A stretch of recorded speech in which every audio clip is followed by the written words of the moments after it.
Seja muito bem-vindo a mais uma edição aqui do Histórias e Memórias, o seu podcast de Governador Valadares destinado a imortalizar enredos marcantes e edificantes da história da nossa cidade. E hoje tenho a grande e incrível honra de eternizar a história de uma grande história na comunicação da nossa cidade. Falo dele, o jornalista Moisés Freitas, que me dá a incrível dádiva de poder imortalizar o seu incrível enredo de vida. Moisés, primeiramente, cara, muito obrigado.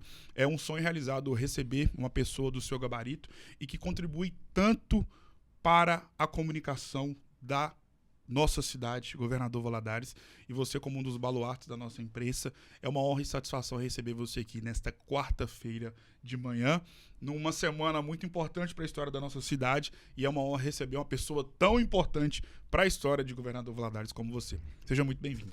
Gustavo, muito obrigado pelas suas palavras, muito obrigado. Você que é muito gentil, tá? Eu não sou isso tudo não, mas você é muito gentil e eu agradeço. E é uma honra para mim também estar aqui hoje conversando com você.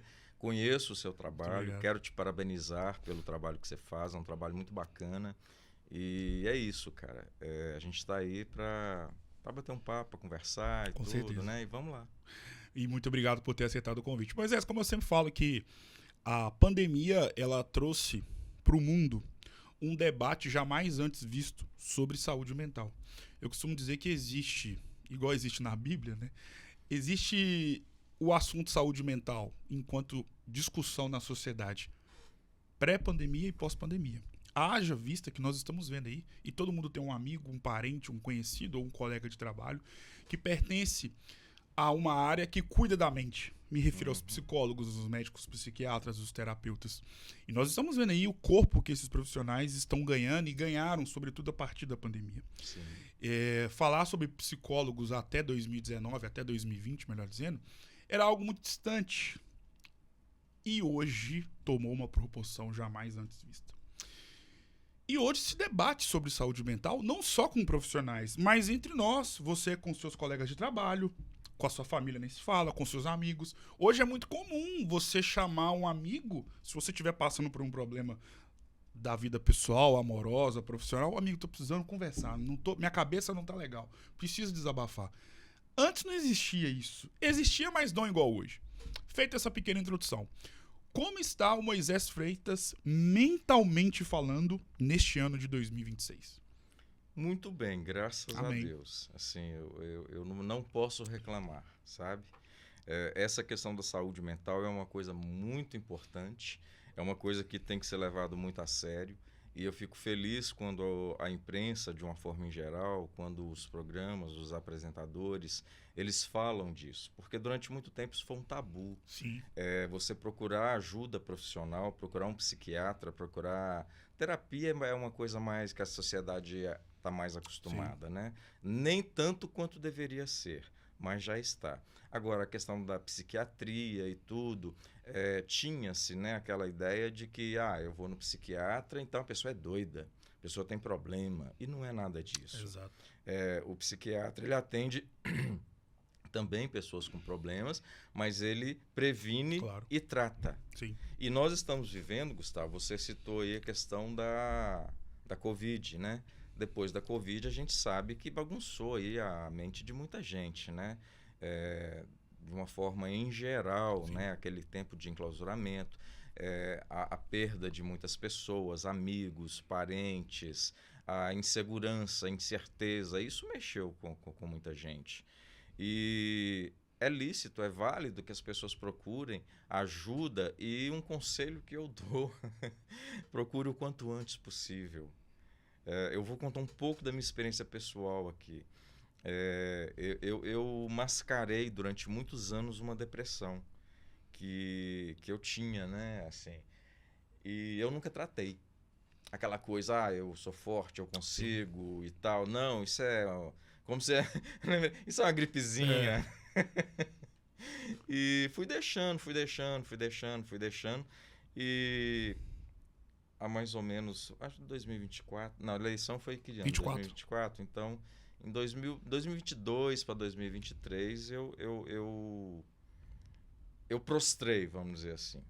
E aí, assim, eu precisei da intervenção da minha família, para me levar para o médico, tudo. E eu, assim, sou muito grato a Deus por ter esse suporte familiar. Porque eu sei que a maioria das pessoas não tem. Entendeu? Assim, com relação a essa questão. Sim. Então, assim, porque quando você tá com problema, é muito difícil de você mesmo enxergar o problema. Principalmente a depressão, que é uma coisa seríssima e que as pessoas precisam tratar mais desse assunto, falar mais sobre esse assunto, porque isso tem ceifado a vida de muitas pessoas, porque não pode divulgar, né? Exato. Mas assim, você, assim como eu, muita gente sabe que praticamente todos os dias, né, alguém faz isso. Estou falando de nossa cidade, né? Sim. Se for olhar no país, são muita gente. Então, isso é uma coisa que precisa ser olhada, que precisa ser tratada.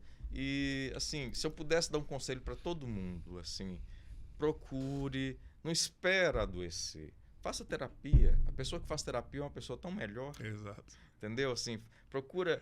não é gasto, Exato. é investimento. Sim. É investimento na sua saúde, na sua...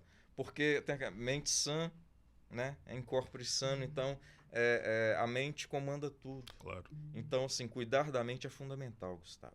E as pessoas têm que entender isso, têm que fazer terapia, têm que saber a hora de pedir ajuda, têm que procurar ter uma rede de apoio, amigos, familiares, vizinhos, seja o que for, seja quem for, quem a pessoa tiver ali disponível, ela tem que procurar ter uma rede de apoio. Porque quando você cair em uma situação difícil, de não conseguir se levantar sozinho, você vai precisar disso. E isso é muito importante. Que bom o seu relato, uma pessoa tão conhecida na cidade, mostrando, né, que esse tipo de assunto e principalmente os transtornos voltados para a mente afetam todas as pessoas das mais variadas classes, não tem dinheiro, não tem cor. E é muito legal, e parabéns pela sua coragem de admitir, porque muitas pessoas não sabem disso e estão sabendo agora através aqui do seu relato. Assim, se for olhar, eu nem tinha condição físico-emocional de ter participado dessa última eleição como candidato a vereador. Sim. Mas eu já tinha os compromissos assumidos Exato. com o partido, com o grupo. E aí eu falei, assim, eu não tô legal para fazer campanha, mas vai sem estar legal mesmo, e fui. Sim. Enfrentei, fui e tal, mas assim, eu não estava muito bem fisicamente, emocionalmente, e já era um problema anterior à campanha. Sim. É bom que se diga isso. Para não falar que Foi depois. Não. Era um problema antigo. Na verdade, Sim. eu nem deveria ter saído candidato Sim. nessa última eleição por causa disso. Mas, assim, foi bom. Eu precisava disso. Claro. Eu precisava ter passado por tudo que eu passei. E eu posso falar que eu fui num lugar que eu não imaginava que existia. Depois você corta Não, isso. fique à vontade, por favor. Mas assim, cara, eu estive num lugar que a gente ouve falar, mas quando você tá lá, é muito pior. Imagino. E aí é tratar, não tem outra. E graças a Deus a medicina tá muito evoluída. Sim. E hoje já consegue te dar uma resposta assim a curto prazo e resolver sua vida. Você é um vitorioso, saiba disso. E eu sei que você sabe. Como era o Moisés Freitas nos tempos de escola? Cara, por incrível que pareça, eu sempre fui uma criança extremamente tímida. Eu sempre na escola eu era aquele cara... Primeiro que eu entrei muito cedo na escola, eu entrei mais cedo do que as outras crianças. Eu lembro que na época eu passei por uma avaliação psicológica na Secretaria de Saúde, eu acho, um negócio assim. Sim. E eu tive que passar por uma avaliação psicológica, eu era uma criança, e aí eles me autorizaram a entrar mais cedo para a escola, então eu entrei mais cedo. Isso é legal? Não, eu não acho.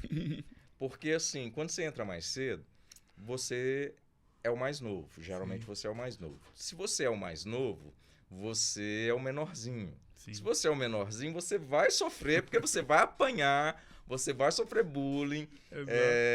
Por exemplo, jogar bola. Jogar bola pra mim era uma luta, porque eu era o menor, eu tomava canelada, eu tomava chute, eu E não tomava podia empurrão. falar nada.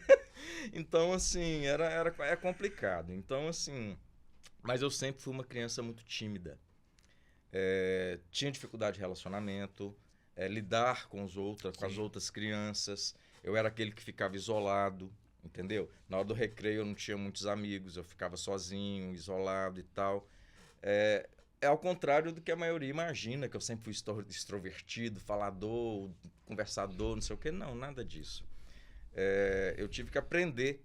Sim. A vida me forçou a sair daquele lugar que eu estava, né? De ser até durante todo o meu período de escola, né? Durante todo o meu período de escola, na verdade, eu tive essa característica. Eu nunca fui muito de enturmar. Eu acho que até hoje eu sou assim. Eu nunca fui muito de enturmar, eu sempre tive essa dificuldade. Sim. Embora é importante que se diga assim, que eu sempre valorizei o outro. Eu sempre me importei com o outro. Eu sempre observei o outro. Eu sempre me condoía com a dor do outro, mas sem conseguir me aproximar tanto como nas relações interpessoais. Mas para ajudar, para poder fazer as coisas, isso aí eu nunca me furtei e eu sempre fui de frente nisso. É uma coisa que eu trago comigo, é da minha infância, é de mim, é da minha personalidade. Querer cuidar, não gostar de injustiça, olhar para os menos favorecidos. Isso é de mim desde criança. Isso aí eu trago comigo e a gente sofre muito com isso também. Sim. Porque você absorve muito as dores dos outros e acaba refletindo, né, na vida pessoal da gente. O ideal é que a gente saiba separar, né? Claro. Mas nem sempre a gente consegue separar. E é isso, acontece.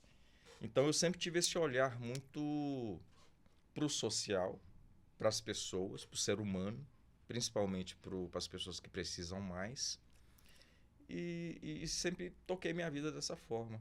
Se eu começar a contar um pouco aqui, posso falar um monte de coisas aqui que você vai ver que a minha vida inteira eu acho que eu preocupei mais com os outros do que comigo. Conheço muitas pessoas assim. E é um gesto nobre, é uma característica nobre. E pensando no tempo de escola, nós sabemos que é um tempo muito gostoso de se lembrar. Por quê? Talvez o principal motivo seja que é um período das nossas vidas que a gente sabe que não voltará mais. Uhum. Tudo aquilo que você viveu dentro das escolas ou da escola que você estudou, mas também sobre aquilo que era a sua vida durante o período escolar, fora da escola propriamente dita, era uma vida muito mais leve, era uma vida muito mais tranquila. Claro que existem exceções, mas em suma era muito mais tranquilo para muita gente. E também por outros motivos. Então é um período da vida muito nostálgico, a gente lembra, tinha amiga, tinha aquela paquera, tinha aquela professora, tinha a cantina, tinha a quadra. É um período muito mágico que a gente lembra com muita saudade. Feito esse pequeno preâmbulo, qual que é a grande lembrança que você tem dos tempos de escola? Aquele tipo de lembrança, Moisés, que quando você passa em frente à escola ou a uma das escolas que você estudou aqui em Governador Valadares, ou em outra cidade, enfim, se for o caso, independentemente do dia, do que você possa estar passando, vem na sua cabeça na hora. Estudo. Estudo, assim, no sentido de que eu sempre gostei muito de Que legal, estudar. cara, eu vi isso. Eu Primeira vez que sempre alguém fala gostei isso. muito, muito. Eu era aquela criança, desde criança. Eu era aquela criança que pegava um livro para ler e assim, eu sou muito privilegiado, porque eu tenho uma mãe professora. Então, assim, a gente vem de uma infância, de uma família, entre aspas, pobre, mas a minha mãe, a minha mãe e meu pai, né, lógico, eles sempre tiveram cuidado de dar educação pra gente. Tanto na educação familiar, quanto na educação escolar. Sim. Podia faltar qualquer coisa, mas lápis, caneta, caderno, livro, nossos pais nunca nos deixaram faltar. E sempre nos incentivaram a estudar muito. E eu tomei gosto pelo estudo muito cedo. Então, assim, Ainda criança eu já lia livros de adultos. Eu gostava. E eu era aquele cara que pegava jornal, na época, o Diário do Rio Doce, né? Meu pai, domingo, ia no centro, na banca, e comprava e trazia e tal. E ali, assim, não tinha rede social. Então, Exato. eu começava a ler o jornal. Eu começava Não, geralmente eu ia nos classificados, que eu era muito curioso, eu gostava de ver os classificados. Depois começava de trás para frente, vinha e tal.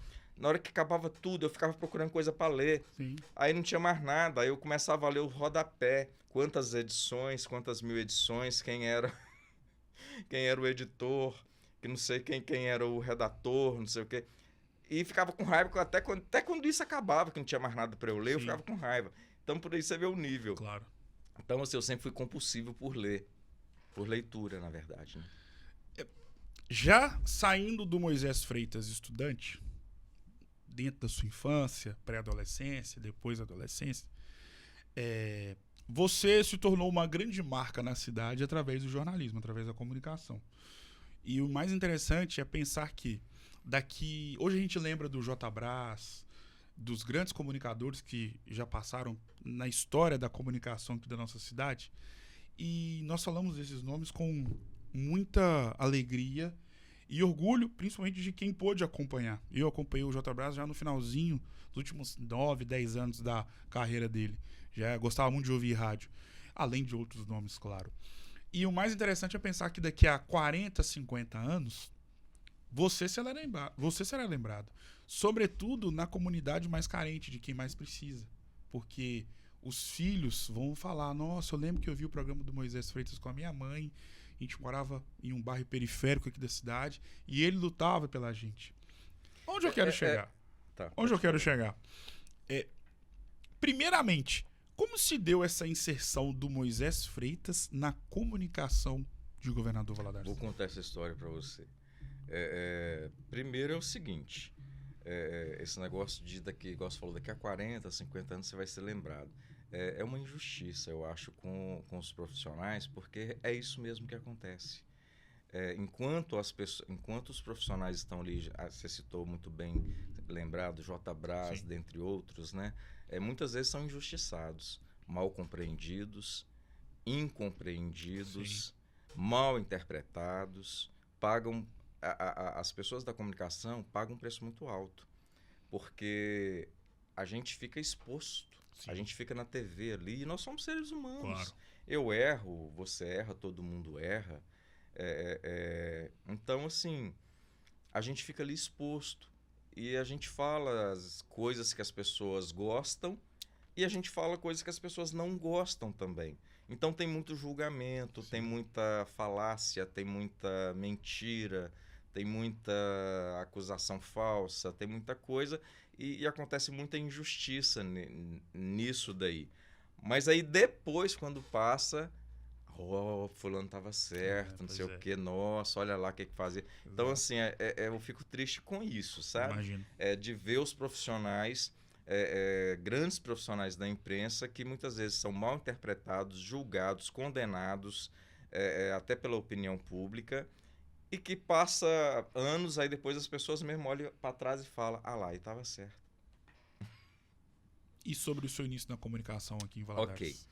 É o seguinte, eu gerenciei durante uns 13 anos, eu acho, uma empresa e chegou uma hora que eu queria fazer publicidade. E aí, na época, né, eu sempre gostei de assistir programas locais e nacionais, lógico, internacionais, tudo. Tudo, eu consumo tudo. Tudo que for de informação Sim. eu quero.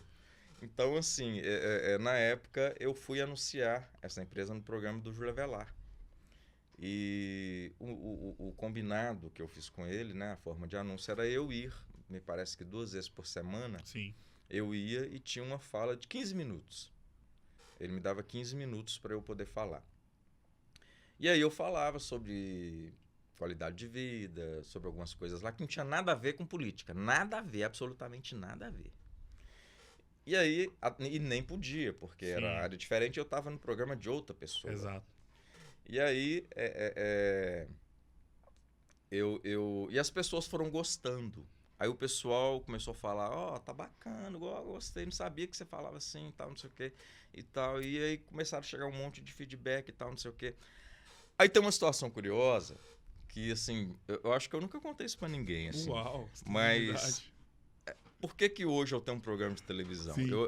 O Júlio fala que é por causa dele e é verdade. Só que eu vou falar a verdade da verdade. O Júlio é meu amigo, tá, gente? O Júlio Avelar é meu amigo, Sim. gosto dele, tudo. Nós temos as nossas diferenças que não são poucas, mas eu o respeito, ele me respeita, eu gosto dele e acredito que ele gosta de mim Sim. também. Mas assim, na época, eu não tinha a menor pretensão de entrar pra televisão, não tinha mesmo. Mas na época, pra mim já estava bom ir lá e anunciar Sim. a empresa que eu trabalhava. E aí, na época, o Júlio virou para mim e falou assim, Moisés, eu vou sair candidato e eu tenho que sair 3 meses antes, né? Todo apresentador de TV tem que sair 3 meses antes. Eu tenho que sair 3 meses antes. Eu gostaria que você ficasse para mim esses 3 meses, me substituísse. Rapaz, na época, substituir o Júlio Avelar, eu fiquei assim, para mim foi uma honra aquilo. Eu cheguei em casa, contei para todo mundo, contei para meus pais, eu vou assumir um programa, vou substituir o Júlio Avelar, vai ser 3 meses e tal, não sei o quê. Fiquei feliz com aquilo, criei expectativas. E aí um dia eu abro a rede social, na época eu acho que era o Orkut. Na época eu acho que era o Orkut. Aí eu vi lá uma postagem do Júlio. Estou saindo para ser candidato e eu não lembro o primeiro nome dele, mas o sobrenome eu lembro que era Taborda, um jovem. Sim. Não sei quem Taborda, vai me substituir. Aí, como eu tinha que ir lá na emissora para fazer a apresentação, Sim. né? Aí eu fui e tal, e depois eu conversei com ele. Falei, ô Júlio, mas você falou que eu ia substituir, eu vi lá na sua postagem e tal. Você mudou de ideia e tal, não sei o quê.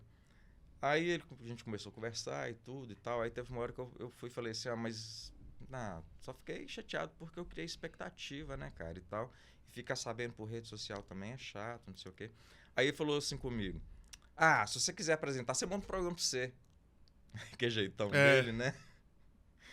Aí eu parei, pensei, falei, você tá certo. Você tá certo, obrigado. E saí. Você conheceu a sede da antiga TV Rio Doce? Claro, aqui na Israel Pinheiro. Aí Icônica sede. saí do estúdio, Senhora. passei na sala do Gererê Chaves e falei, Gererê, tô querendo comprar um horário aqui na emissora, quanto que é? Aí o Gererê começou a rir. Ele não me levou a sério. Ele não me levou a sério. Aí começou a rir e eu insistindo, eu quero comprar um horário aqui, quanto que é? Fala aí que eu quero comprar e tal. Aí ele não tem horário. Aí então, quando tiver um horário, eu quero horário. E fiquei, sempre falava com ele. E eu via que ele não me levava muito a sério. Ele achava que eu tava brincando. Sim. Aí, quando foi um dia, em novembro, o Gererê me liga. Ô chefe! Ô chefe! Que negócio você falou de comprar um horário aqui? É verdade mesmo? Aí eu, lógico que é, Gererê. Não tô brincando com você não, moço. Aí ele virou e falou assim, surgiu um horário aqui, 8 horas da manhã. Você quer? Aí eu, mas 8 horas da manhã, tem audiência? Aí, só tem esse. Se você quiser, é agora. Aí eu, tá, eu quero. Aí eu falei, você me dá uns 2, 3 meses aí pra eu montar cenário, montar equipe, montar tudo. Ele, não. No dia 10, aliás, no dia 12, você tem que entrar no ar. Não sei por que ele falou isso, mas ele falou assim, no dia 12 você tem que entrar no ar. Era dia 28 de novembro. Nossa. No dia 12 de dezembro eu tinha que estar no ar. Então eu tinha quantos dias? 14, né? Mais ou menos. Arredondando aí, uns 14 Sim. dias. Aí eu tive que procurar. Aí foi uma correria, né? Pra mandar fazer cenário e tal, não sei o quê. Preparar tudo. Mas dia 12 eu estreiei. E aí eu comecei com uma outra proposta. Tanto que o programa chamava Bem Viver. Sim. Que era a proposta daquilo que eu fazia lá no programa dele. Você vai lembrar que isso foi em 2012, dia 12 de dezembro de 2012. E aí você vai lembrar que em 2013 aconteceram muitas manifestações, né? Claro. Teve até aquele episódio que o pessoal ia pra rua Revolta dos 20 manifestar. centavos, aí Pois depois é, virou que virou. teve aquele negócio do spray de Sim. pimenta. Os black e blocs tal, não sei o quê. nas capitais. Naquele negócio do spray de pimenta, a minha irmã trabalhava no centro e ela estava passando na hora e tomou uma sprayzada na cara. Os policiais deram uma sprayzada de pimenta na cara dela. Aí, quando eu fiquei sabendo disso, eu fui pra rua. Sim. Fui lá ver o que estava acontecendo. E ali eu já chamei minha equipe e comecei a fazer a cobertura. E olha o que está acontecendo aqui e tal, não sei o quê. E esse trem ganhou muita repercussão. E aí, assim, vamos supor, se eu tinha uma audiência, eu passei da noite pro dia ter 5 audiências. Que legal. Um exemplo. E aí eu vi que o caminho era esse. E as pessoas começaram, elas viram a primeira cobertura que eu fiz dessa Sim. manifestação de 2013, elogiaram muito, começaram a gostar e começaram a pedir para eu ir de novo. E tava um clima super tenso, né, Sim. na época. E eu fui, comecei a fazer, ia pra rua e tal. Depois comecei a ir para a Câmara Municipal. Eu fiz uns 4 anos Câmara Municipal, de ir toda reunião, quase todas as reuniões eu ia, acompanhava, mostrava tudo e tal. Esse foi mais ou menos o meu começo, né? Então, assim, como que eu fui parar na comunicação? Foi dessa forma. Eu montei um programa, porque eu anunciava no outro, o outro eu tive um problema, montei o meu. Sim. Que, na verdade, era para falar sobre qualidade de vida, sobre saúde, sobre esse tipo de coisa. Só que a demanda puxou para o lado político. Como eu já amava a política, eu já sempre gostei, e aí eu falei, bom, nossa Deus, vai ser um prato cheio para mim, e o trem foi fluindo naturalmente, não foi nada pensado. Não foi nada planejado. Fluiu, aconteceu. Quando eu me vi, eu já estava no meio de tudo. Sim. E não tinha nem como mais eu voltar atrás. E tô até hoje. Exato. E Deus foi tão maravilhoso com você que, se a gente parar pra pensar, eu na minha infância e pré-adolescência, me recordo que falar sobre política e as matérias políticas ali no início dos anos 2000, metade dos anos 2000, início dos anos 2010, era a parte mais chata dos jornais. E veio 2012 e 2013, que acho que foi o pontapé para virar o que virou o debate sobre política, sobre personalidade da política no Brasil. Eu costumo falar que eu tiro leite de pedra.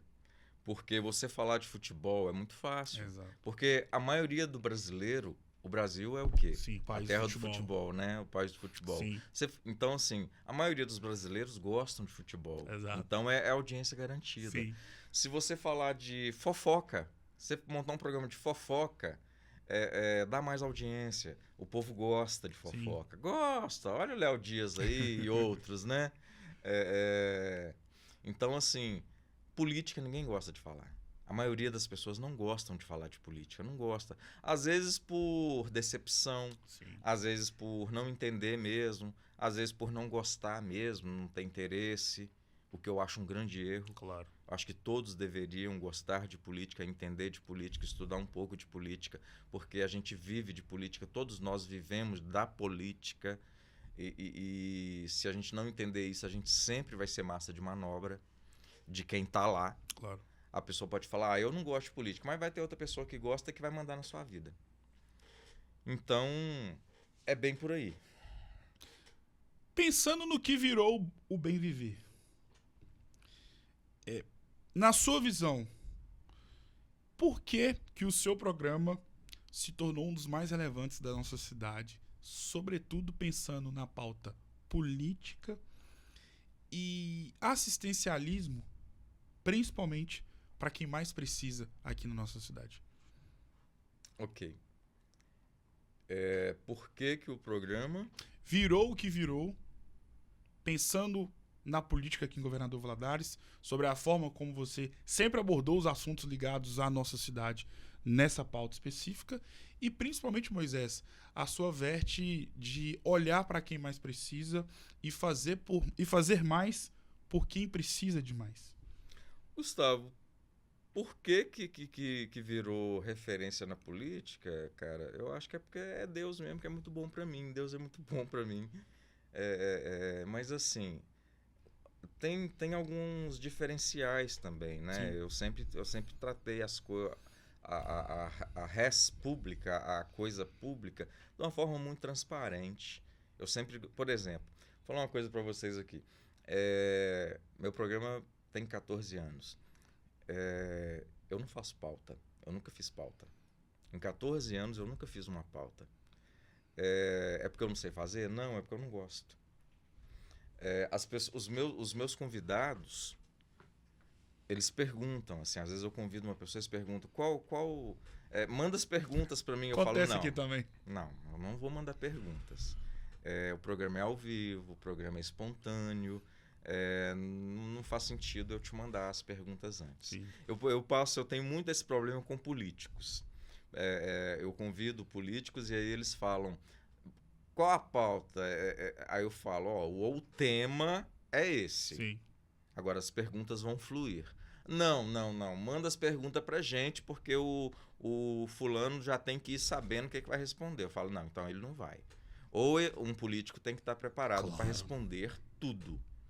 Um político, se ele foi eleito, se ele lida com a coisa pública, obrigatoriamente, ele tem que estar preparado para responder. Não que ele que ele seja obrigado a saber de tudo, claro Sim. que não. Mas ele tem, no mínimo, que ter uma noção daquilo que a gente está falando.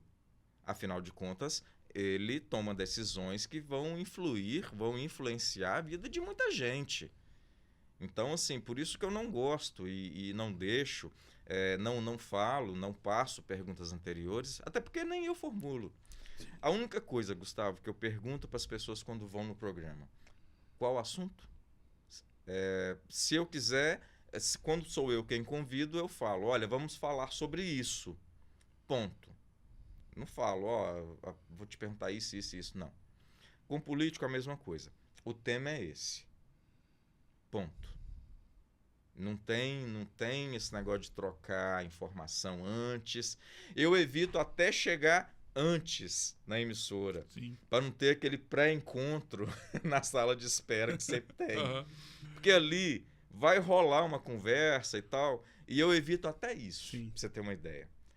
Geralmente, o meu primeiro contato com o entrevistado é na frente das câmeras. A minha primeira pergunta é na frente das câmeras.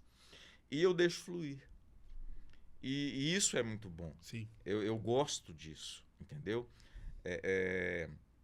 E também a participação popular, né? Que tem 14 anos que o meu número pessoal, né? O pessoal até fala que eu sou meio doido de deixar o meu número pessoal ali e tal. Realmente, tira a privacidade? Muita.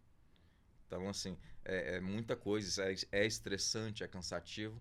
Mas, cara, eu gosto disso. Eu gosto de estar ali e a pessoa mandar uma mensagem em tempo real e você responder, e a pessoa manda de novo e você vai conversando em tempo real. É valorizar o telespectador. É valorizar a pessoa que tirou um tempo para te assistir. Sim. Entendeu? É ouvir a demanda da pessoa ao vivo ali, mostrando o que está acontecendo, sem máscara, sem filtro, né? Sem filtro, fazer a coisa de uma forma muito transparente. E eu sempre prezei por isso no programa. A transparência, a seriedade. E eu acho que essa é uma das receitas que fez dar certo, né? Pensando no que você faz, sobretudo voltado para a política. E é interessante porque o programa tem 14 anos, como você mesmo disse. Então você pegou o último mandato da Elisa Costa, depois os 2 mandatos do André Mello e agora o primeiro mandato do Coronel Sandro. Em relação à sua participação e contribuição, sobretudo para os debates políticos voltados para os temas que fazem parte da cidade de Governador Valadares e principalmente sobre o seu papel de atuação em relação a essas figuras. Eu queria que você falasse como foi conviver, é claro que o Coronel Sandro é mais recente, mas sobretudo com a Elisa e também o André Melo. Como foi sua relação com esses dois prefeitos de Valadares? Sim, sim, sim. Qual que você teve mais dor de cabeça? Se quiser também, fique à vontade para poder analisar e fazer uma espécie de reflexão sobre o que foi o mandato do André Melo, os dois mandatos, o que foi o mandato da Elisa Costa, que ficou 8 anos, né? Porque ela foi reeleita. Enfim, conte para nós. Gustavo, eu sempre fui muito fã do João Domingos Fassarella. Eu fazia campanha para Fassarella gratuitamente, nunca quis nada em troca, nunca pedi nada. Eu admirava muito Fassarella. Conheci a Elisa Costa quando ela era vereadora. Foi até num episódio que aí o tirocínio, né, jornalístico fala mais alto nessas horas. Você vai lembrar que certa feita aqui em Valadares, a filha de um empresário que mexia no ramo de bicicletas. Sim. Ela foi assassinada e o corpo dela foi encontrado na Ibituruna. Outubro de 97. Você tá por dentro, hein? Tem essa matéria do Aguiar Júnior cobrindo a matéria na coletiva de imprensa dos pais no YouTube. Depois eu te mando. 87? 97. Olha pra você ver onde é que tá isso, hein? E aí, cara, eu Letícia, assistindo... se eu não me engano. Eu evito assim pra sim. A família, né? Claro. E aí, eu tava assistindo o jornal um dia e eu vi falando assim, olha, o cara foi preso. Sim. E aí ele vai descer pra delegacia, não sei o quê. E é normal, a comissão da Câmara Federal, né, tem a comissão de Direitos Humanos. Sim. A Assembleia Legislativa também tem. A Câmara Municipal também tem. E é normal isso.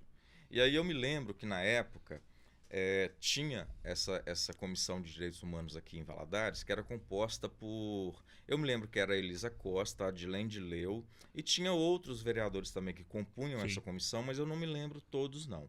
Mas a Adilene Leu e a Elisa Costa eu me lembro muito bem. E aí, esse cara, ele estava jurado de morte. Eles falaram, na hora que ele bater no cadeião, eles vão matar ele. E aí a comissão porque eu não vou entrar nesse mérito se é certo ou se é... Aliás, eu vou entrar sim porque eu não acho certo matar. Eu sou contra matar em qualquer situação. Posso até ser a favor da pena perpétua em alguns casos, mas pena de morte não. E aí esse cara ia ser morto na cadeia. Aí eles marcaram, saiu até no jornal, que a Comissão de Direitos Humanos da Câmara iria na delegacia pedir providências para que o cara não fosse assassinado dentro da cadeia, mas que fosse julgado, condenado e cumprisse a sua pena.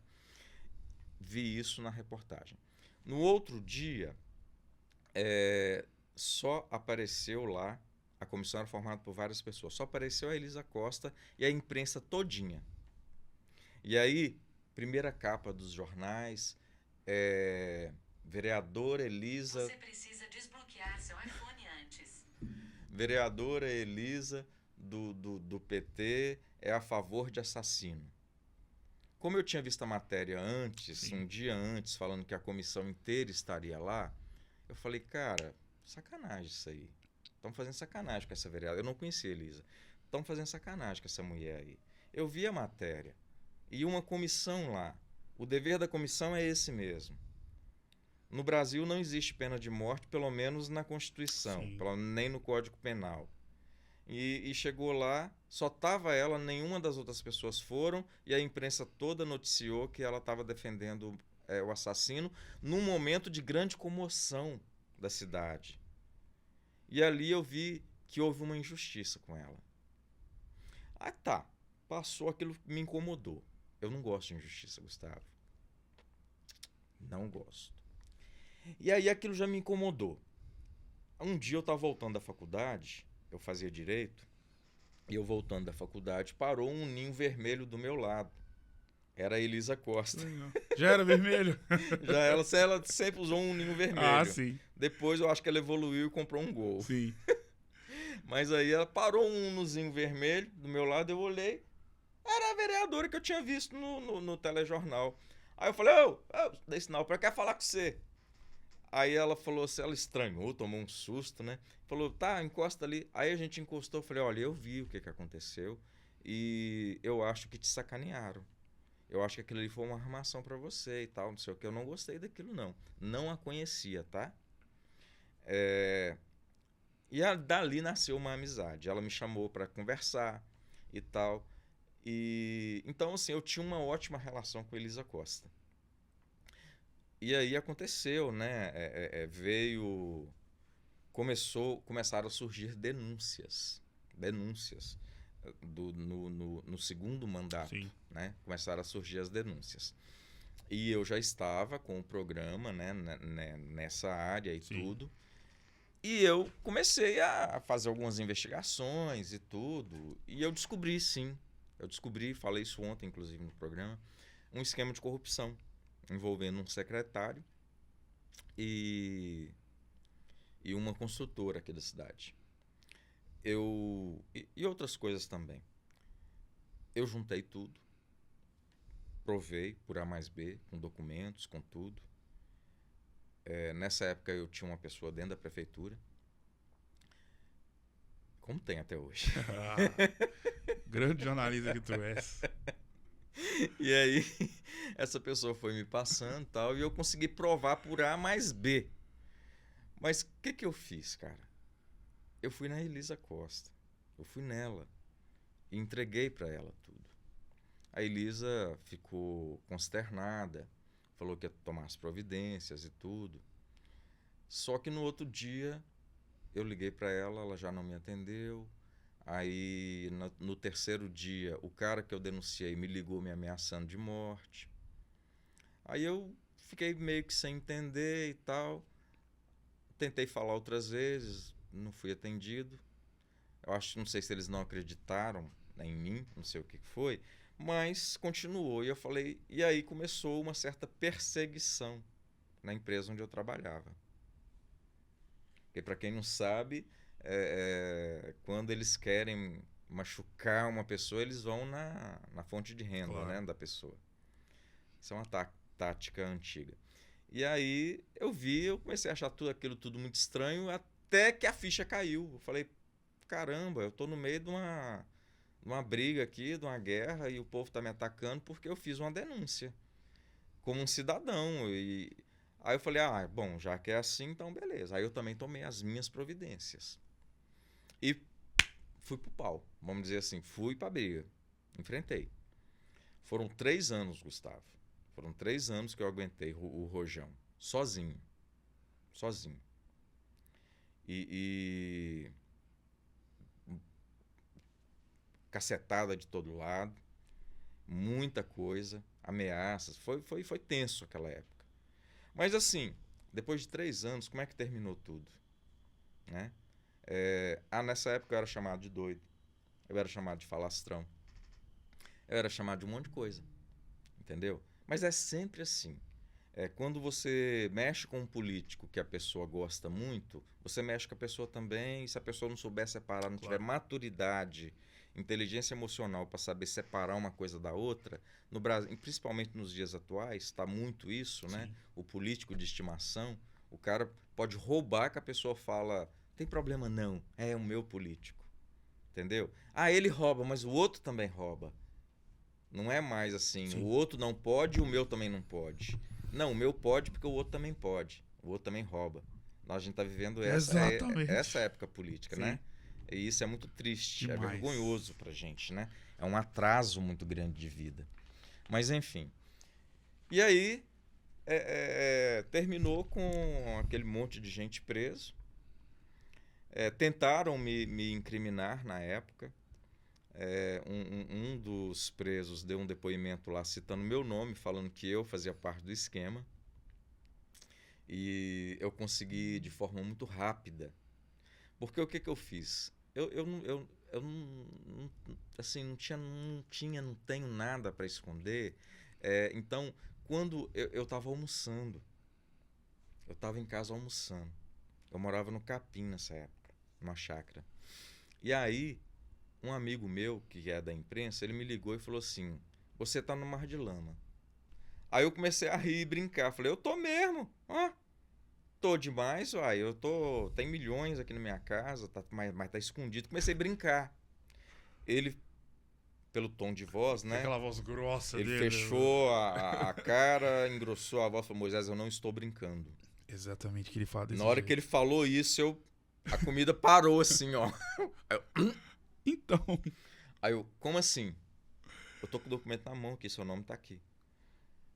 Eu larguei a comida, eu peguei o carro e voei, literalmente, eu voei pra Polícia Federal. E aí eu cheguei lá no Cristiano Campidelli, que era o delegado da época, que eu fui denunciante, eu fui colaborador, eu fui testemunha, tudo na Operação Mar de Lama. Campidelli me conhecia, o doutor Evandro Claro. me conhecia. Assim, tem coisas que eu não posso claro, falar, tá? fica à vontade, Que é por favor. questão de justiça, segredo de justiça, essas Claro. coisas. Só olha um pouquinho pra frente, fazendo favor. Ok. E aí eu cheguei, fui direto Isso. no Campidelli, no delegado da Polícia Federal. Fui lá na sede da Polícia Federal. Um cara que foi citado, eu mesmo, por conta própria, sem advogado, sem nada, peguei o carro, voei lá para a delegacia da Polícia Federal. Cheguei lá, quero falar com o doutor Cristiano Campidelli. Aí ele me atendeu. Sim. E eu cheguei, doutor, que história é essa que eu tô na Mar de Lama? Aí ele deu uma risadinha e falou assim, não, Moisés, não preocupa não. Isso aí realmente aconteceu. Um dos acusados, um dos presos, ele citou seu nome, Moisés Freitas, como parte e tal. Mas nós percebemos inconsistências no depoimento dele. Inconsistência, no termo policial, no termo jurídico, é mentira. Sim. Entendeu? E aí nós refizemos, interrogamos ele várias vezes, apertamos, e no final ele falou que não era você, que era um outro Moisés, acho que sobrinho do Omir, me parece, do Omir Quintino, que era o presidente da autarquia do SAAI na época, Sim. né? E aí ele falou assim, mas você não preocupa não, procura o doutor Evandro que ele vai te explicar o que aconteceu. E outra coisa, mesmo o cara tendo falado que não era você, a gente já revirou sua vida, não tem nada que desabone a sua conduta. Isso pra mim foi a mesma coisa quando você vai que você pega como é que chama? Um atestado de bons antecedentes. Ali naquela hora eu ganhei um atestado de bons antecedentes da Polícia Federal. E aí, cara, mas mesmo assim eu voei lá pro fórum. Aí eu fui no doutor Evandro. Sim. Doutor Evandro Ventura. Falei, doutor Evandro Ventura, eu tô vindo da Polícia Federal, meu nome foi citado aí e tal. Eu quero saber que história é essa, o que tá acontecendo e tal. Aí o doutor Evandro falou, ó, eu não posso falar sobre investigação em curso e tal. Aí eu lembro que eu falei, doutor, eu já perdi muita coisa nesses 3 anos. Eu só tenho meu nome agora. E quando isso sair, o pessoal vai jogar isso e vai detonar, vai acabar. Eu vou ter, entendeu? Para mim, que sempre lutei pela verdade e tudo, isso vai cair como uma bomba e vai destruir a minha imagem. Sim. E além de ter perdido tudo, eu vou perder também a única coisa que me resta, que é o meu nome. Falei isso com o doutor Evandro. O doutor Evandro virou para mim e falou assim, Moisés, eu sou promotor de justiça. Eu não sou promotor de injustiça. Vai lá e chama a sua equipe que eu vou dar uma entrevista para você. Que legal. Aí eu virei para ele e falei assim, não precisa, já tá ali fora. Você já tava... Aí eu liguei pro Adalto Lima, Sim. que era o meu cinegrafista na época, e falei, entra, que eu tô precisando de você. Aí ele entrou, nós gravamos a entrevista, eu abordei todos os assuntos, e no meio ali eu perguntei, e essa questão do Moisés Freitas, que sou eu, que Sim. foi citado? Aí ele explicou direitinho, não tem nada a ver, você não tem envolvimento nenhum, nós já investigamos sua vida, mesmo o cara tendo depois desmentido, mas é de praxe, se qualquer nome que é citado a gente investiga, a gente já te investigou, você tá limpo, não se preocupe. Eu falei assim, tá, ok, mas na hora que o pessoal vê isso, eles vão jogar isso e vão acabar com a minha reputação. Aí o que eu fiz? Com essa entrevista do Evandro, antes de que os opositores, né? Porque na política a gente tem opositores. Eu costumo falar que eu não tenho inimigos. Sim. Mas, embora tem pessoas que me tenham como inimigo. Sim. Mas eu não tenho. Eu trato todo mundo como adversário político só. E só no campo da política. Só também. E eu queria muito que todas as pessoas tivessem essa maturidade Exato. De entender isso. Mas não é todo mundo que tem. As pessoas levam muito pro lado pessoal. E isso não é legal. Isso não é republicano, isso não é legal. E aí, cara, eu já ventilei isso na cidade inteira. Antes mesmo que me atacassem, eu já joguei isso. E aí, assim, não teve como ninguém falar nada, ninguém me acusar. Mas por aí você vê o jogo sujo da política, como que tentaram me arrastar para lá. Se eu não ajo muito rápido, em questão de minutos, em menos de 1 hora eu já estava com uma entrevista falando que não era eu, que eu era inocente e tudo, eu tinha, né, sabe-se lá o que tinha acontecido na época. E aconteceu isso, depois veio todo mundo preso, aí muita gente reconheceu que tudo que eu estava denunciando era verdade. Mas até acontecer, eu fui xingado, claro. Eu fui, entendeu? Fui mal interpretado, enfim, uma série de coisas. Mas sabe o que é? Quando a gente sabe o que a gente está fazendo, ou pelo menos a gente tem a convicção de que existe alguma coisa. Olha, uma das máximas do jornalismo é desconfiar de tudo. O bom jornalista é aquele que desconfia de tudo.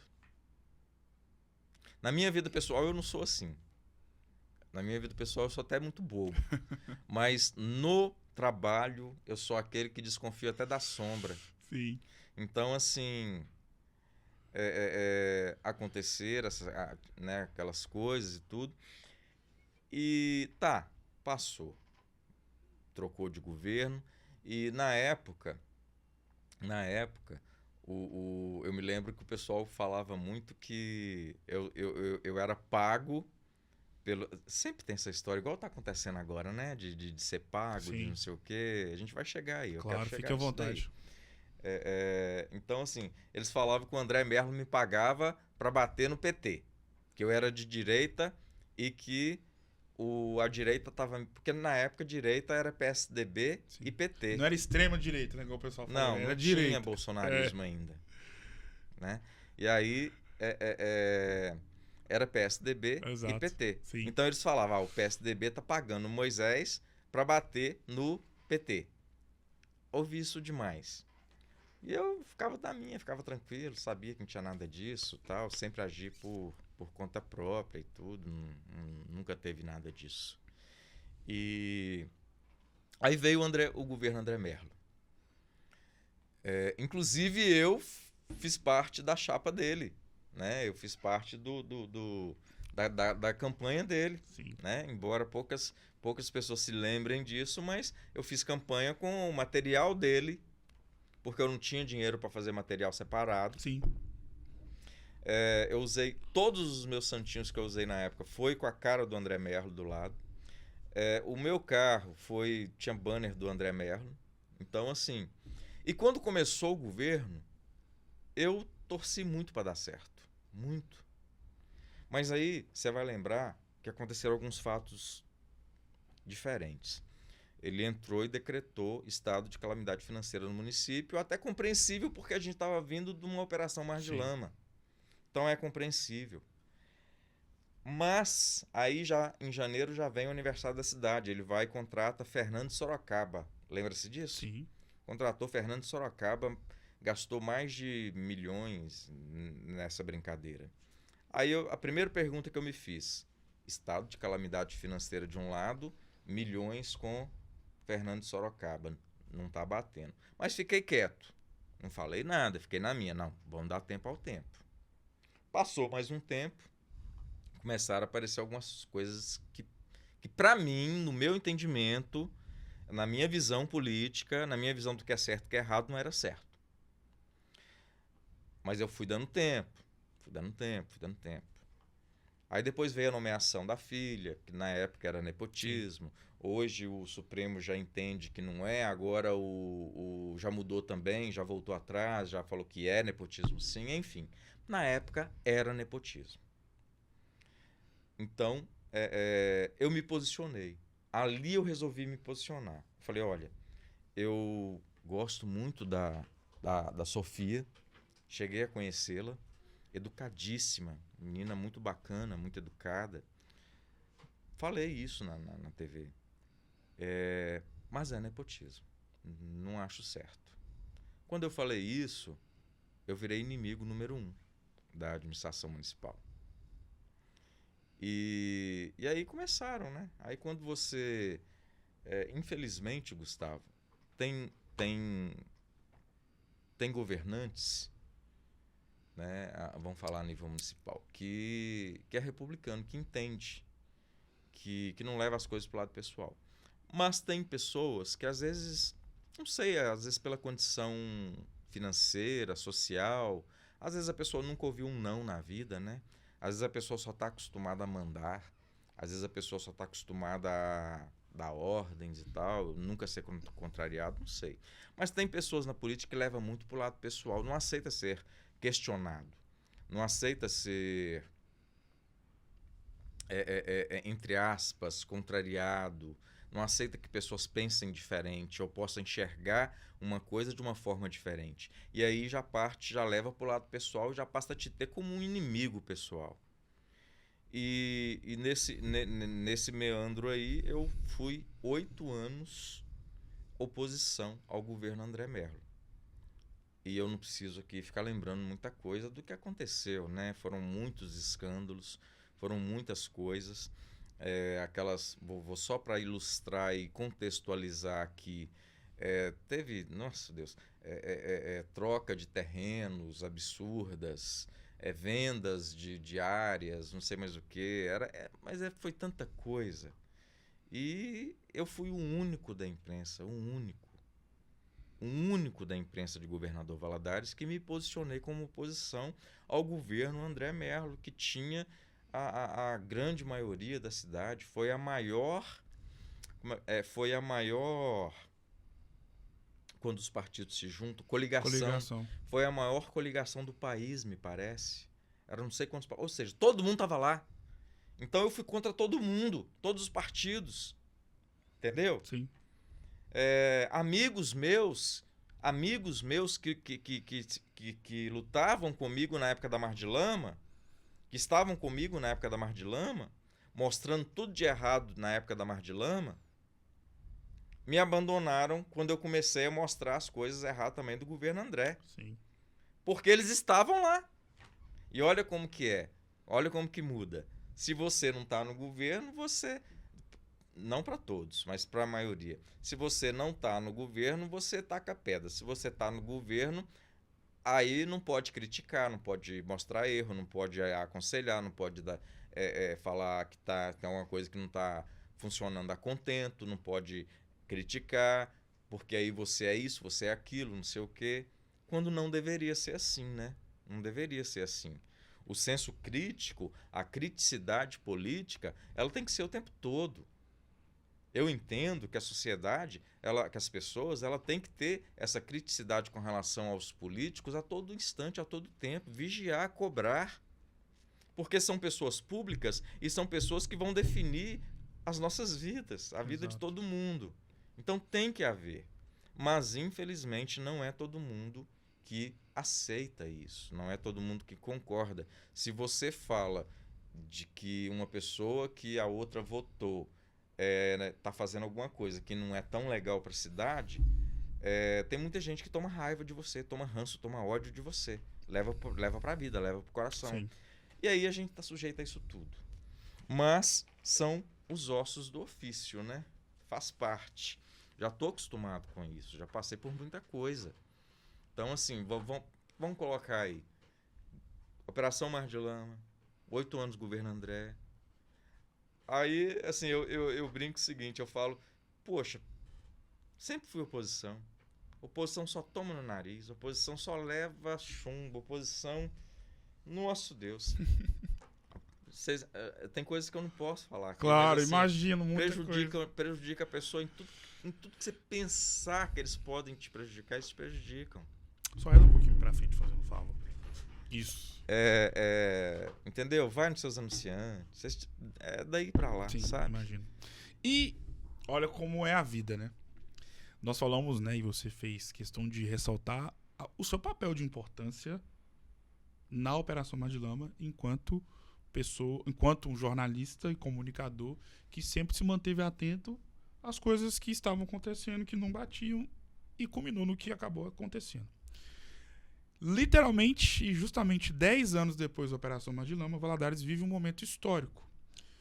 E que, independentemente do que aconteça amanhã, estamos gravando hoje o podcast na quarta-feira, amanhã está marcada a votação para a cassação ou não do prefeito Coronel Sandro.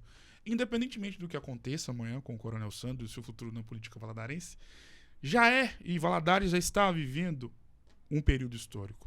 Quem não viveu o Mar de Lama está vivendo agora, tudo ligado ao governo Coronel Sandro.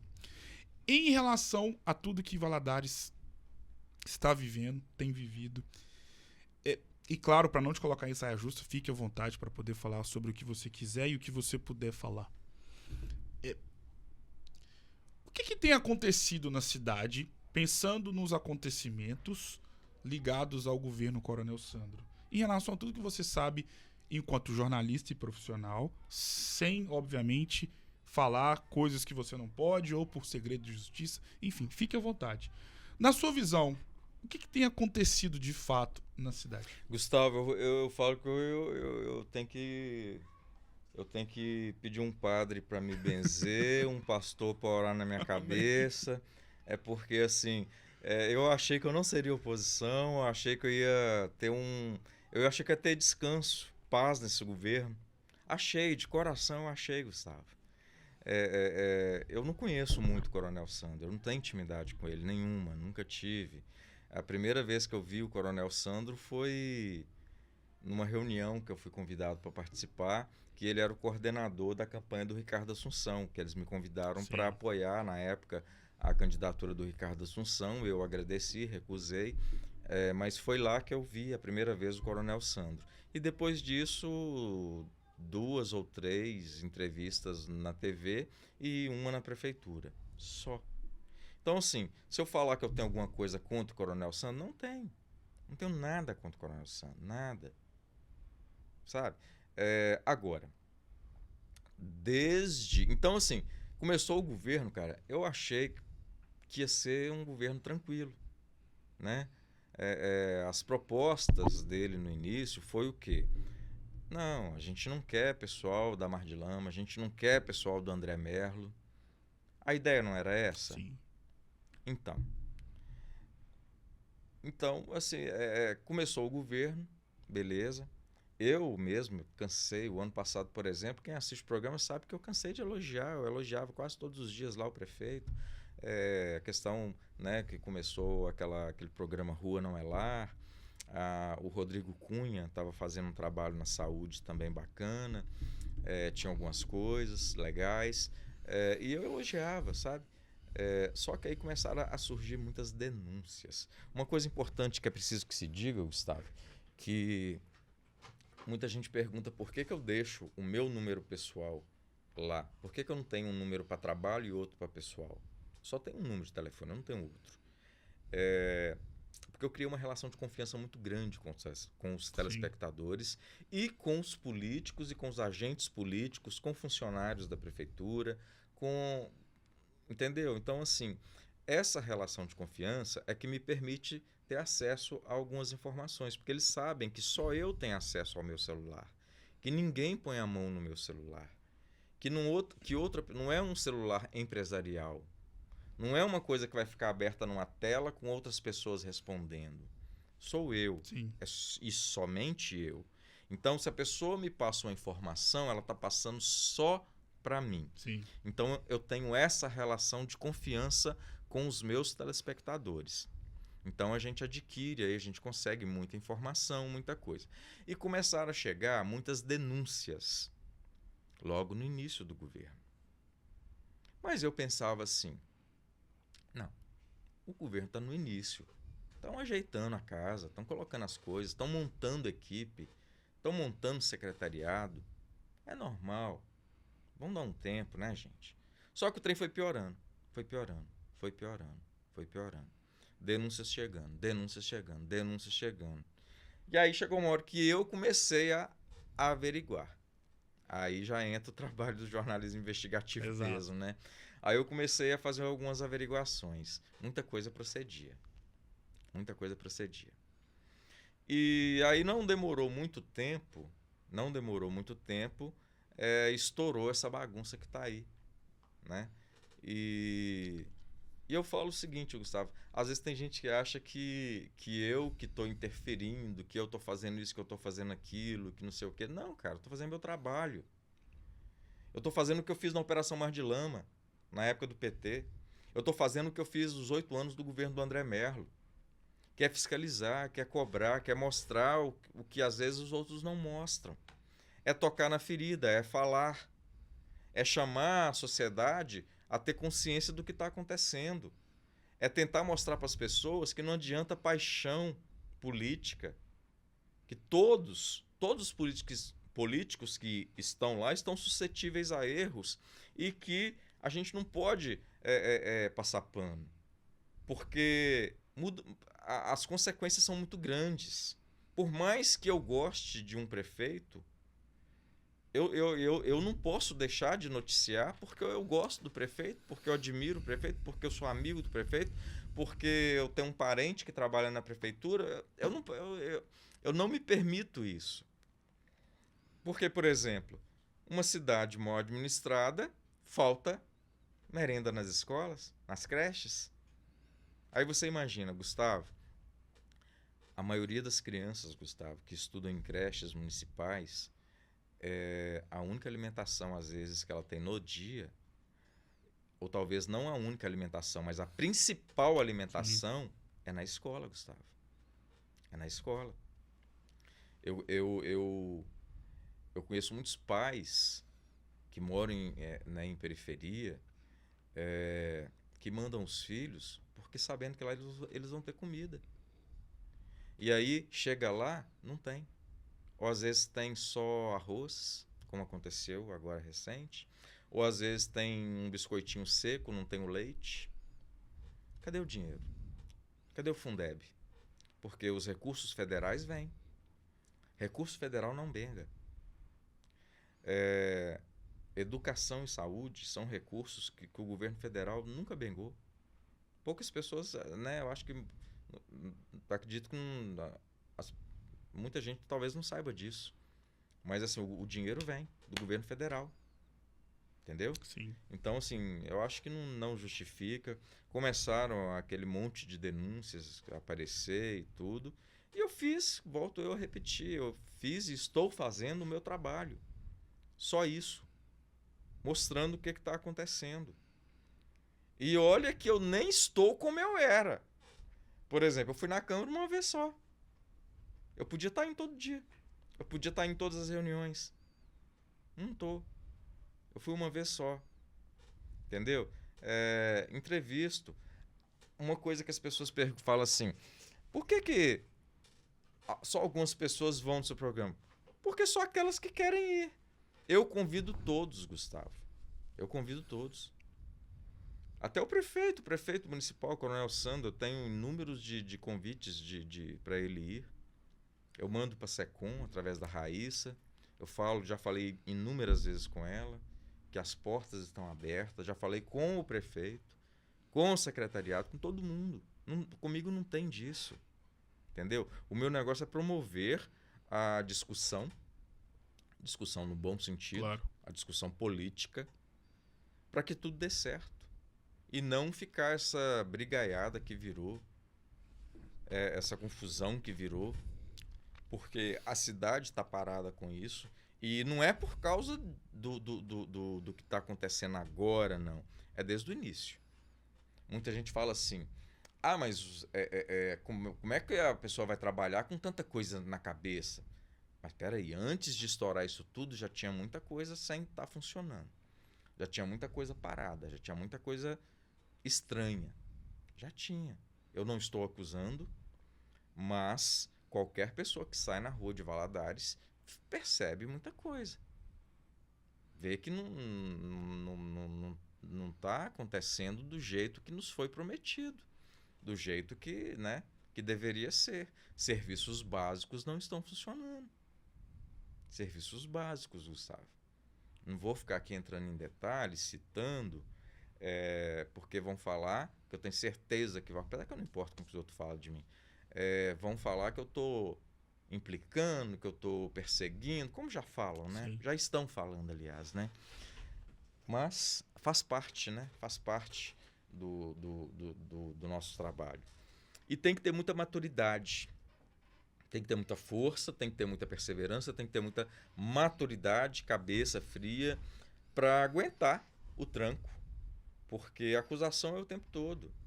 As pessoas estão dizendo que eu estou recebendo do Coelho Diniz, que eu estou recebendo dos amarelinhos, que não sei o quê, isso e mais aquilo. Gustavo, não tem nada disso. Eu já falei, eu sou o príncipe. Agora, antes, eu estava tentando me manter mais assim, mas assim, agora eu acho que a Polícia Federal tem que entrar nesse caso.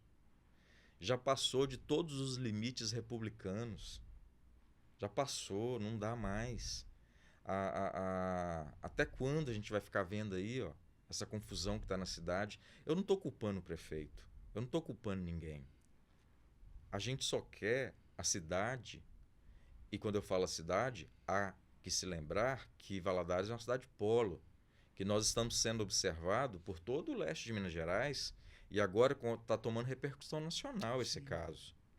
Já está tomando repercussão nacional. A mídia nacional já está começando a vir para aqui. Entendeu? Olha onde isso está chegando. Então, é isso. É esclarecer as coisas, resolver as coisas, resolver os problemas. Não é denegrir, não é fazer nada disso.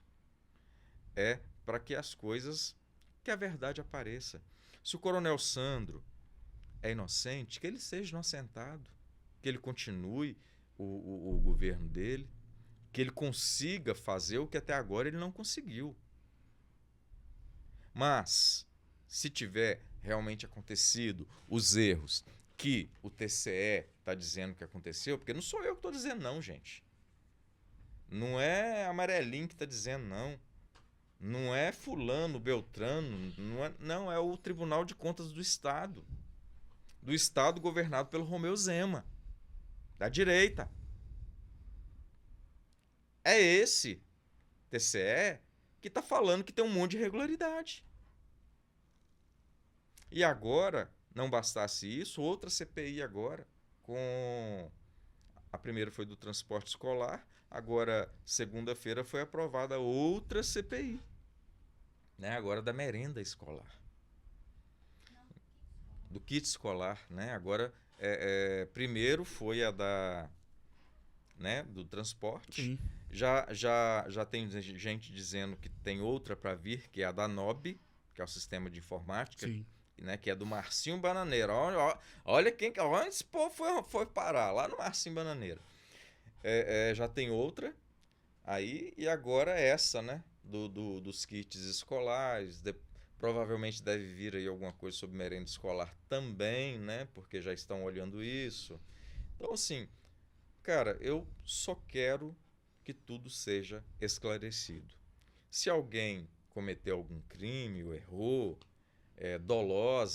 dolosamente ou culposamente, intencionalmente ou não, que essa pessoa ela seja responsabilizada dentro da lei. Entendeu? Que seja feita a justiça. Se a pessoa é inocente, que ela seja inocentada. Se a pessoa for culpada, que ela seja responsabilizada. Ponto. Só isso. A administração pública é isso. É o zelo pela coisa pública, pela res pública, a coisa pública. Sim. Então tem que ter isso.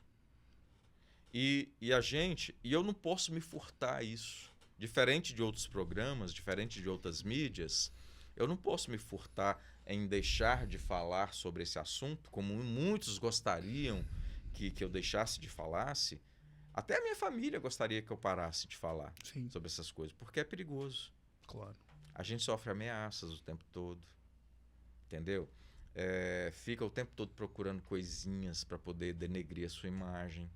É uma guerra, né? Isso quando a gente fala sobre coisas, atitudes não republicanas, né? Como está acontecendo hoje em Valadares.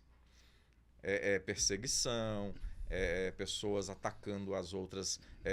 Em vez de focar na defesa técnica das acusações, o que nós estamos vendo hoje em nossa cidade também é uma guerra de narrativas, é uma guerra de histórias.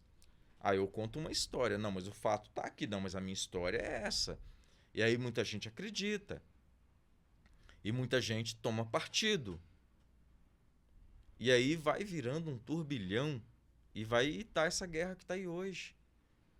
Valadares está perigoso sair morte. Valadares está perigoso, um ameaçando o outro de morte, Gustavo. Olha em que ponto nós chegamos. Nem na Operação Mar de Lama teve isso. Ameaças de morte, não sei o que. Se teve, a gente não ficou sabendo. Mas agora está tendo. Entendeu? É gente denegrindo a honra da outra. Nós vimos o episódio aí tocando na sexualidade dos outros. Que alguém tem a ver com a sexualidade do outro, meu Deus do céu? Um negro falando, sendo preconceituoso. Eu falei isso no programa, né? É a coisa Falei mais isso no programa. louca do... Uma pessoa negra sendo preconceituosa com uma outra, né? Uma outra classe, com uma outra minoria que também sofre preconceito. Aliás, minoria não, porque hoje é a maioria, né? Exato. Vai ter que rever esse conceito de Exato. minorias aí, tá? Esse conceito de minorias vai ter que ser revisto, com certeza. E sobre a história da política de Valadares, e pensando na vereança, nos vereadores. Eu tenho 29 anos, vou fazer 30 em agosto. E eu vou ser sincero pra você, e você que conhece muito mais a história da política valadarense, pode falar com muito mais propriedade. Essa Câmara, falando dos vereadores, e aí eu não tô nem falando no papel deles enquanto políticos, mas no papel mesmo enquanto cidadão no seguinte aspecto. Preparo para ser vereador de uma cidade como Governador Valadares, das que eu lembro, das últimas, talvez seja pior. Eu penso aqui 3, 4 no máximo. Porque o resto... Tem vereador que não sabe conjugar um verbo. Tem vereador que não sabe falar, se portar diante das câmaras. Como é que você analisa esse tipo de movimento onde qualquer um, entre aspas, se insere na Câmara, lembrando, claro, que é o povo que coloca esse tipo de gente. Mas como é que você analisa a Câmara de Governador Valadares? Olha, eu acho que deveria ser exigido um mínimo de estudo, não sei, ou segundo grau completo, não sei. Mas assim, o que a gente vê hoje, eu me sinto mal falando sobre isso, porque eu posso estar ofendendo Sim. alguém que não teve as mesmas condições que eu tive de estudar. Mesmo tendo uma infância pobre, eu tive condição de estudar. Então, assim, talvez eu possa estar ofendendo alguém que não teve a mesma condição que eu. Então eu tenho muito zelo em falar sobre isso. Mas é uma realidade, né? Nós vimos aí nessa administração agora, em outras também, mas agora, né, vamos falar do presente, vereadores analfabetos funcionais. Isso é fato. Não precisa de eu citar nome, não precisa, mas nós temos alguns ali. Né, que não tem a menor condição. Você vê que não consegue fazer uma leitura, não consegue fazer uma interpretação de texto. Como é que uma pessoa vai fazer um... Gente, verear não é ficar olhando buraco em rua. Verear, o significado da palavra verear significa cuidar, né? Então, assim, é cuidar, mas no sentido mais amplo da palavra. O legislativo é criar leis que melhore a vida da população. Fiscalizar também. Fiscalizar o executivo, principalmente, né? Os poderes devem ser harmônicos entre si, porém totalmente independentes.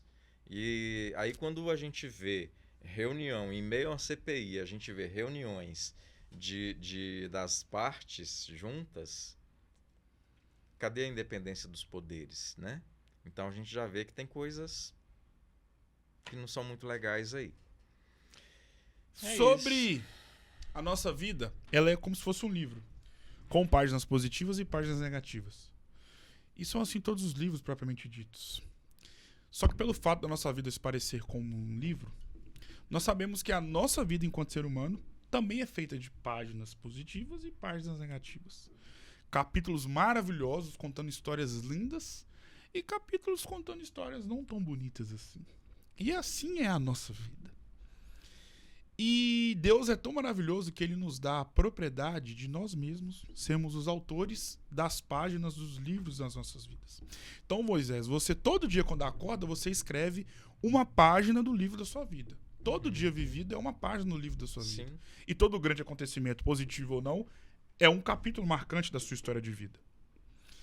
E no livro da sua vida, você tem 2 capítulos que são pra lá de especiais e que fazem parte do que você é atualmente e do que você será eternamente. E esses 2 capítulos atendem pelos nomes de Laurinda e Custódio. Qual a importância e o significado desses 2 nomes na vida do Moisés Freitas? Aí você desmonta, né? Cara, começa a falar do meu pai.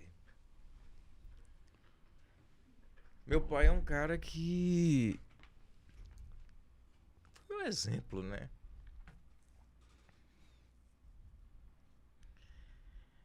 Minha base. Meu pai foi uma pessoa que não teve tantas oportunidades na vida. Estudou.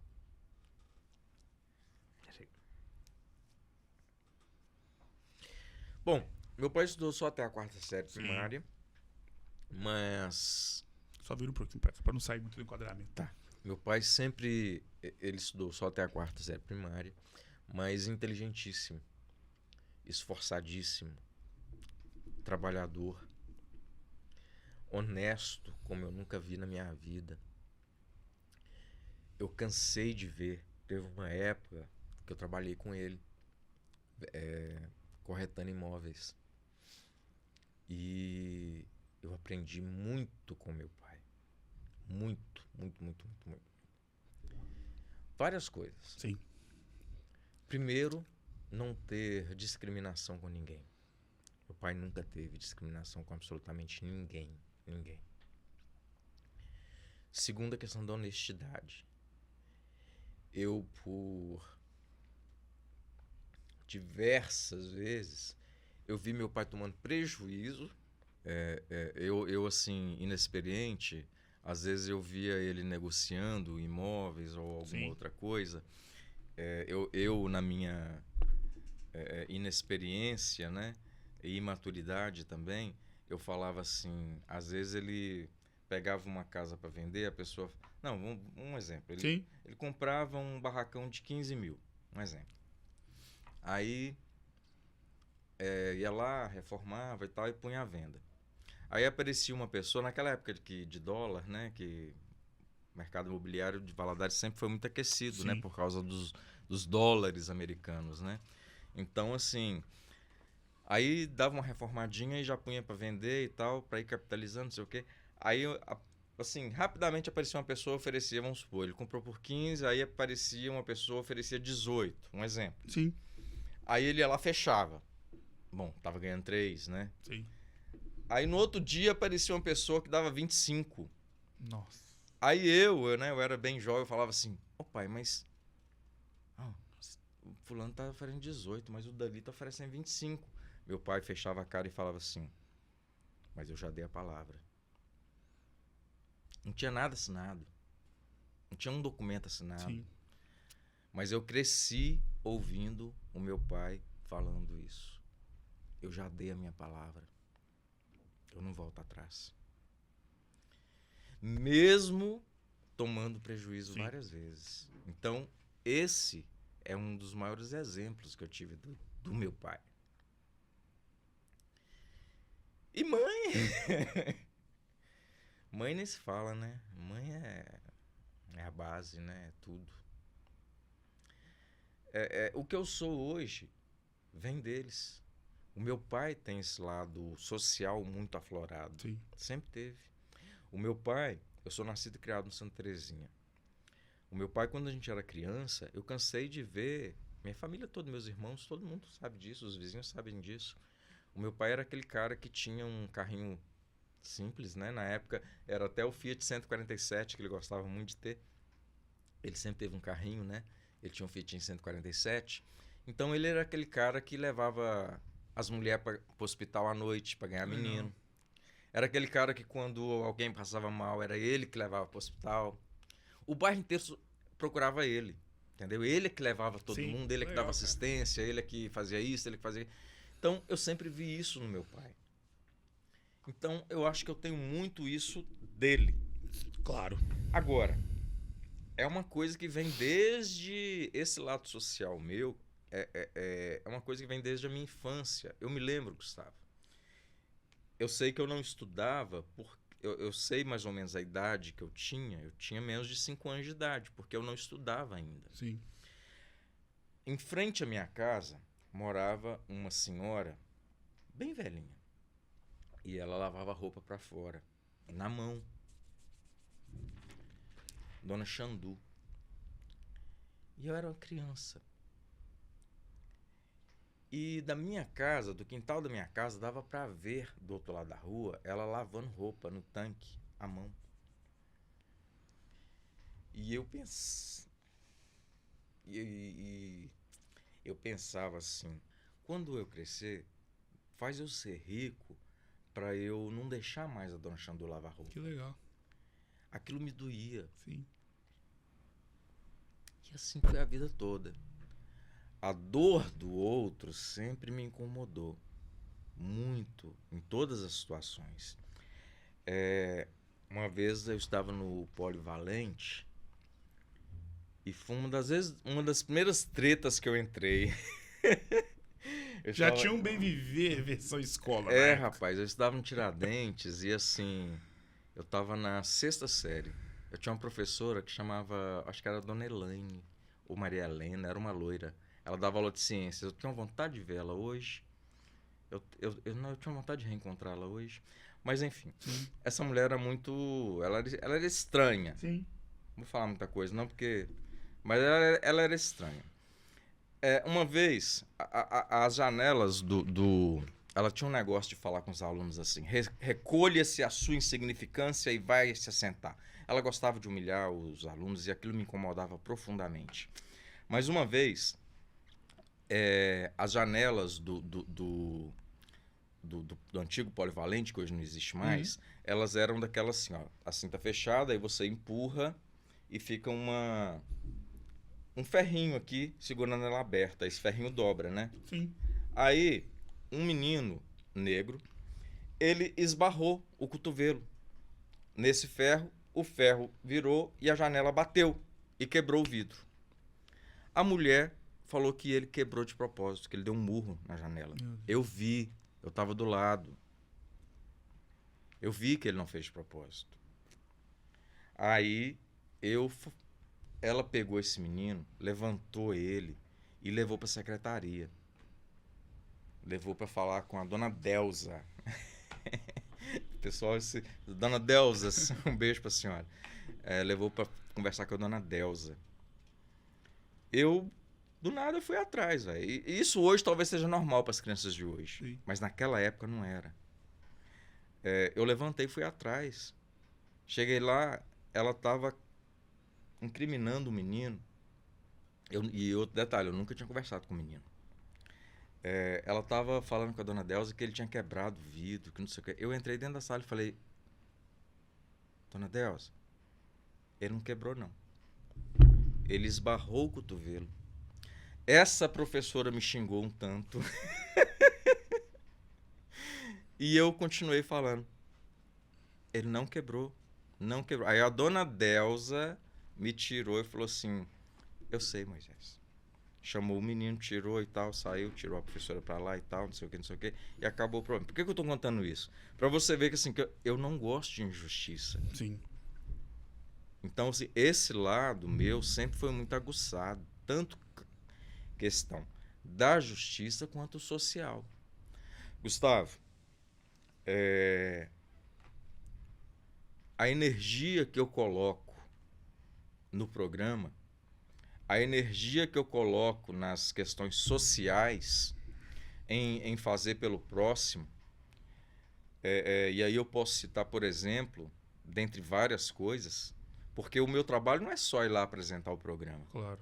Você trabalha com televisão, você sabe disso, né? A gente trabalha o dia todo, você tem que vender publicidade, você tem que dar assistência aos clientes, você tem que fazer matéria, você tem que ir para rua, você tem que fazer um monte de coisa. Então, isso já que é gravado, de que eu tava falando? Em relação à questão de que o programa não é só na hora que acontece ele, sim, tem tudo algo feito por trás para você poder atender quem mais precisa, principalmente. Tá, lembrei de que eu tava falando. Então, assim, se eu colocasse a energia que eu coloco nisso, que não dá dinheiro, você sabe que televisão não dá dinheiro, aqui em Valadares não. Se dá, me ensina aí que eu tô querendo aprender. Mas imagina se eu colocasse isso numa empresa. A energia que eu gasto nisso, se eu colocasse essa energia numa empresa. Sim. Entendeu? Então, assim, eu tô falando isso por quê?